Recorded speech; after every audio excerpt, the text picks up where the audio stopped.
আমাদের আশেপাশে এমন অনেক ওষুধি গাছ রয়েছে যেগুলোর ব্যবহার আর গুণাগুণ সম্পর্কে আমরা জানি না। তেমনই একটি ওষুধি ফল হলো ননি ফল। এই ফলের বিদঘুটে গন্ধের কারণে খাওয়া অনেকের কাছেই কঠিন ব্যাপার। তাই আজ দেখাবো কিভাবে ননি ফলের শরবত বানিয়ে খাওয়া যায়। ননি পাকার পর গাছ থেকে ঝরে পড়ে যায়, তাই আমি ফলটা কিছুটা সাদা হয়ে আসার পর গাছ থেকে ছাড়িয়ে কাগজে মুড়ে রেখেছি। 2 দিন পর যখন এটি পুরোপুরি পেকে যাবে তখন ভালোভাবে ধুয়ে চটকে নিয়েছি। এরপর এতে দিয়েছি লেবুর রস, আধা চামচ চিনি আর একটু বিট লবণ। সব মিশিয়ে তৈরি করেছি ননি শরবত। ফল চটকানোর সময় গন্ধ পাওয়া গেলেও শরবত তৈরি হওয়ার পর তীব্র গন্ধটা আর থাকবে না। অনেকেই ননি ফলকে ধূত্র ফল ভেবে ভুল করেন। দেখতে কিছুটা মিল থাকলেও এদের মধ্যে রয়েছে বিশাল পার্থক্য।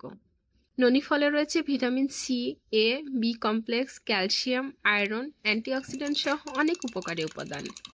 এমন আরও তথ্যবহুল ভিডিও পেতে অবশ্যই চ্যানেলটি সাবস্ক্রাইব করবেন।